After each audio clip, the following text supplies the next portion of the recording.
Hello everyone, welcome to मेलवानो app. Today we are going to learn about unit vectors. तो हम लोग unit vector देखने वाले हैं बच्चों। क्या होता है बेसिकली, जैसे मान लीजिए सपोज आप लोगों ने ए वेक्टर तो सभी ने पढ़ चुके हैं कि मान लीजिए ए वेक्टर है, ठीक है, ये हमारा वेक्टर है। ये बोला जा रहा है कि ये ए वेक्टर है, इसका जो मैग्नीट्यूड होगा वो कितना होगा, मोड ए वेक्टर, और डायरेक्शन जो है वो हमारी सपोज करो ये है, लेट्स से, ठीक है। अब हमें क्या करना है, ए जो इसका यूनिट वेक्टर होगा, यूनिट वेक्टर ऑफ ए, उसको हम पहली बात तो डिनोट करते हैं ए कैप से। मतलब जो भी हम अल्फाबेट लिखेंगे वो लिखेंगे वेक्टर रिप्रेजेंट करने के लिए, और उसके ऊपर कैप लगा देंगे। जैसे इसके ऊपर एरो लगा रहे हैं तो यूनिट वेक्टर के लिए हम ए कैप लगा देंगे, इसको हम बोलेंगे यहाँ से यूनिट वेक्टर। अब ये मिलेगा कैसे, ए कैप आपको मिलेगा कैसे, तो आपको क्या करना है, जो भी वेक्टर है, मतलब जैसे हम ए का यूनिट वेक्टर निकाल रहे हैं तो उस ए वेक्टर को उसके मैग्नीट्यूड से डिवाइड कर दो। जैसे ही आप इस ए वेक्टर को इसके मैग्नीट्यूड से डिवाइड करोगे तो तुरंत आपको क्या मिल जाएगा, यहाँ पर ए कैप। क्लियर है। तो इस तरह से जो है हम लोग इस चीज को, यूनिट वेक्टर को समझ सकते हैं। ओके, तो ये है हमारा ए कैप। क्लियर हुआ यहाँ तक। तो इस तरह से जो है हम लोग यूनिट वेक्टर को रिप्रेजेंट करते हैं। तो क्या बोला जा रहा है, a vector of unit magnitude in the direction of a vector a is called unit vector along a and is denoted by a cap symbolically. अब यहाँ पर ये चीज समझने वाली है कि डायरेक्शन जो है ए कैप की वो ए की डायरेक्शन में ही है, ये ध्यान रखना। ए कैप की जो डायरेक्शन है वो ए की डायरेक्शन में ही है। तो ये चीज लिख लेना यहाँ पर कि direction of A cap is same as of a vector. जो डायरेक्शन ए वेक्टर की है वही डायरेक्शन ए कैप की भी होगी, ठीक है। तो यहां पर ये चीज आपको पता होनी चाहिए कि जो मोड ए है वो जीरो ना हो, मोड ए क्या नहीं हो, जीरो नहीं हो। क्लियर है यहां तक। तो इस चीज को लिख लीजिए एक बार फटाक से। डन। चलिए अब देखो यहां पर एक चीज समझेंगे सब लोग। जैसे मान लीजिए सपोज करो हमारे पास तीन चीजें होती हैं, एक हमारे पास एक्स एक्सिस होती है, एक वाई एक्सिस होती है और एक जेड एक्सिस होती है, ठीक है। तो unit vector in direction of, जो unit vector in direction of x axis होगा उसे हम रिप्रेजेंट करते हैं आई कैप से। किससे रिप्रेजेंट करते हैं उसे हम, आई कैप से। मतलब एक्स एक्सिस की डायरेक्शन में जो भी यूनिट वेक्टर होगा उसे हम एक्स आई कैप से डिनोट करेंगे। फिर unit vector in direction of Y axis अगर हम बात करें तो यहां पर अगर हम देखें unit vector in direction of Y axis, Y axis की डायरेक्शन में अगर देखा जाए तो जे कैप होगा। फिर similarly unit vector in direction of Z axis अगर हम देखें तो वो होगा हमारा के कैप, ठीक है। आई कैप, जे कैप, के कैप। तो इस तरह से होगा। अब जैसे मान लो सपोज कोई भी मेरा वेक्टर है, लेट से ए वेक्टर, ओके। ये वेक्टर जो है हमें कैसे मिल रहा है, तो मान लीजिए सपोज ऐसे मिल रहा है कि 2 यूनिट्स में गया एक्स एक्सिस डायरेक्शन में, फिर 3 यूनिट्स गया मैं ऊपर, ठीक है, और फिर 5 यूनिट्स हम जा रहे हैं बच्चों पीछे की डायरेक्शन में, 5 यूनिट्स, तब जाके मुझे पोजीशन वेक्टर मिल रहा है। तो मैं इस ए वेक्टर को लिख रहा हूं।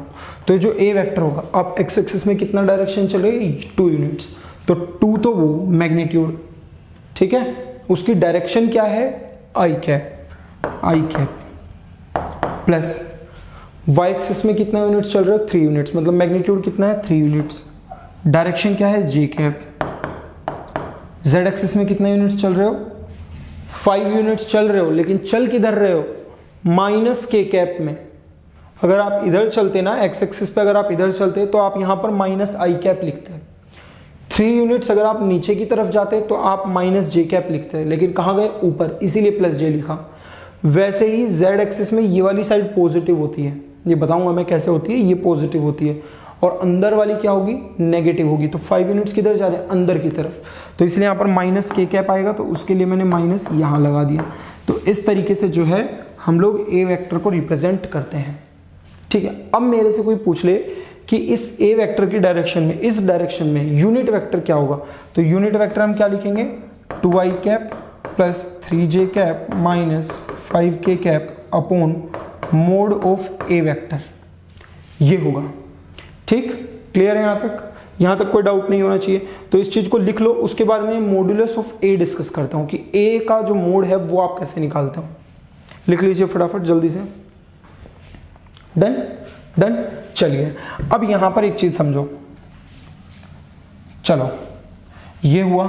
अब ना अभी मैं 3D में नहीं डिस्कस करता हूं, अभी मैं 2D के ही ले लेता हूं, केवल 2D के लिए, मतलब के कैप वाला कंपोनेंट नहीं लूंगा। तो जैसे मान लीजिए सपोज करो ये एक्स एक्सिस है, सपोज ये वाई एक्सिस है। ठीक, अब मैं क्या कर रहा हूँ, 3 यूनिट चल रहा हूँ एक्स एक्सिस में और 2 यूनिट चल रहा हूँ मैं नीचे की तरफ। तो इस वेक्टर को मैं क्या लिखूंगा, ये मान लीजिए आप जानते हो इसके कोऑर्डिनेट्स क्या होंगे, 3, -2 होंगे, है कि नहीं, यही तो होगा ये वेक्टर। ठीक है, क्लियर है सबको? अब इसकी जो डिस्टेंस होगी वो भी आप निकाल सकते हो। अगर मान लो मैं इसको O बोल दूं, इसको A बोल दूं, तो आप इसकी डिस्टेंस निकाल सकते हो। OA वेक्टर सबने पढ़ा होता है 2D में, तो 3 - 0 का होल स्क्वायर 9 स्क्वायर, -2 - 0 का whole square 4, that is equal to √13।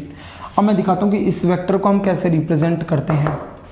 Vector को कैसे रिप्रेजेंट करेंगे, 3 एक्स एक्सिस में चल रहे हैं, किसमें, पॉजिटिव में, तो इसीलिए i cap plus 2 units y axis में चल रहे हैं तो 2 मैग्नीट्यूड हुआ, नीचे की तरफ जा रहे हैं इसीलिए -j कैप आएगा।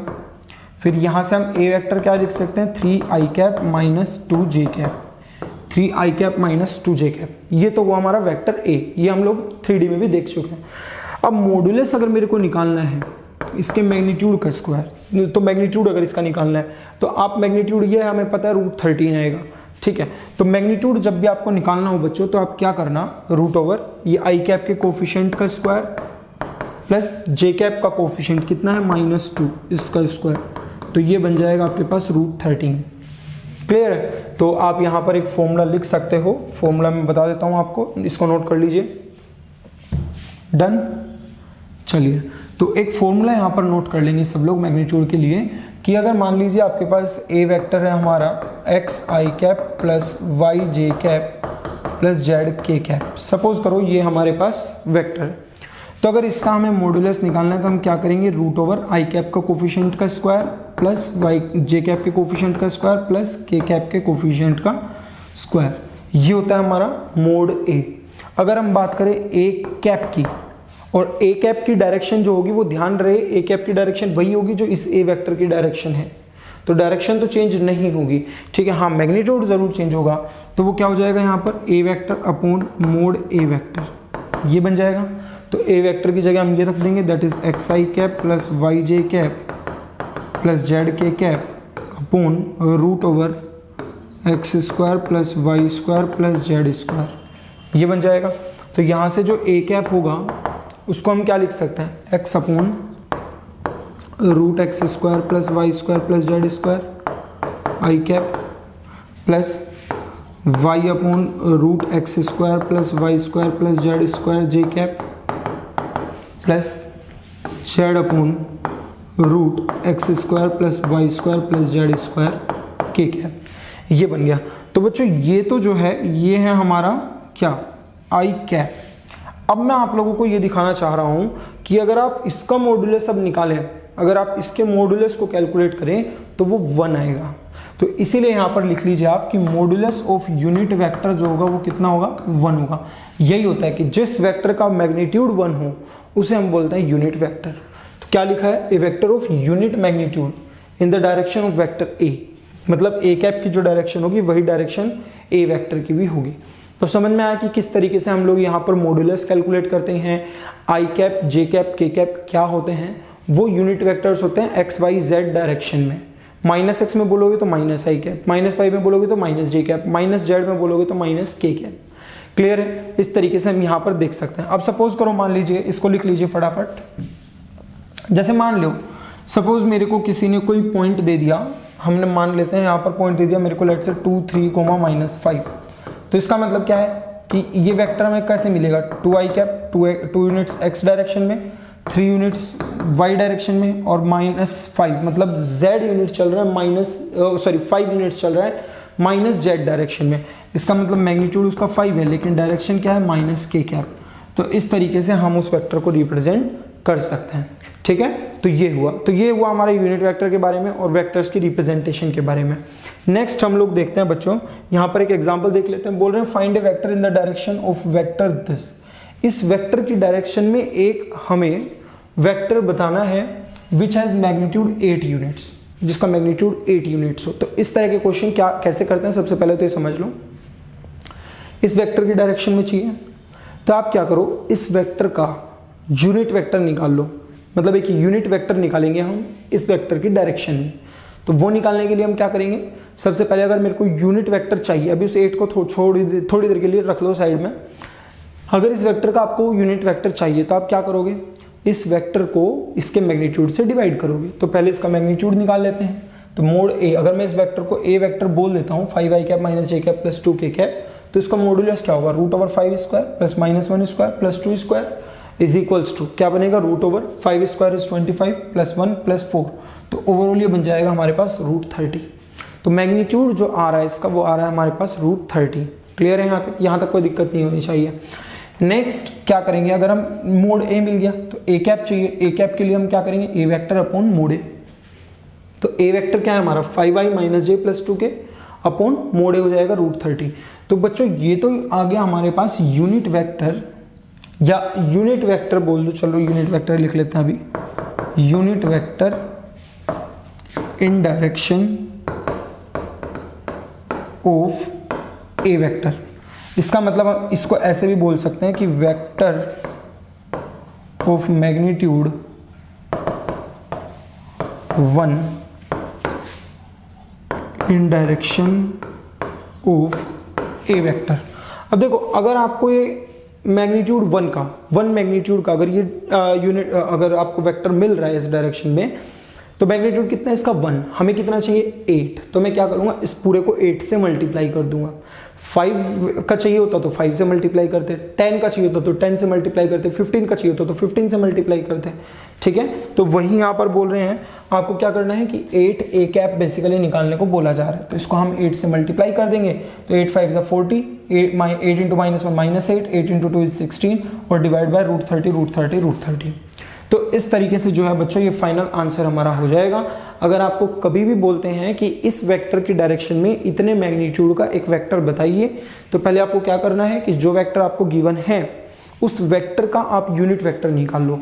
फिर यूनिट वेक्टर निकालने के बाद हमें क्या करना है, यूनिट वेक्टर आ गया हमारे पास, जितने मैग्नीट्यूड का चाहिए उतने से उसको मल्टीप्लाई कर दो, उतनी नंबर से। जैसे 10 मैग्नीट्यूड का चाहिए तो 10 से मल्टीप्लाई कर दो, यहाँ पर 8 का चाहिए तो हमने 8 से मल्टीप्लाई कर दिया।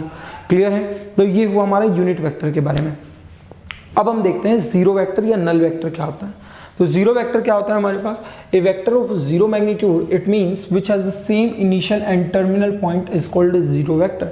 जीरो वेक्टर का जैसे मान लो मैग्नीट्यूड 0 है, सपोज ये यहाँ से स्टार्ट हुआ और यहीं पे खत्म हो गया, ये बढ़ा ही नहीं। अगर मान लो इतना भी बढ़ जाता तो इसका मैग्नीट्यूड हो जाता, तो ये 0 तो नहीं है ये, लेकिन इसका मैग्नीट्यूड हमें क्या रखना है यहाँ पर 0। तो इसीलिए ये वेक्टर जो होगा यही हमारा जीरो वेक्टर होगा। अगर मान लीजिए जैसे मान लीजिए ए वेक्टर, तो इसका इनिशियल पॉइंट भी ए, फाइनल भी ए, तो ये जीरो वेक्टर होगा। इसकी कोई स्पेसिफिक डायरेक्शन नहीं है।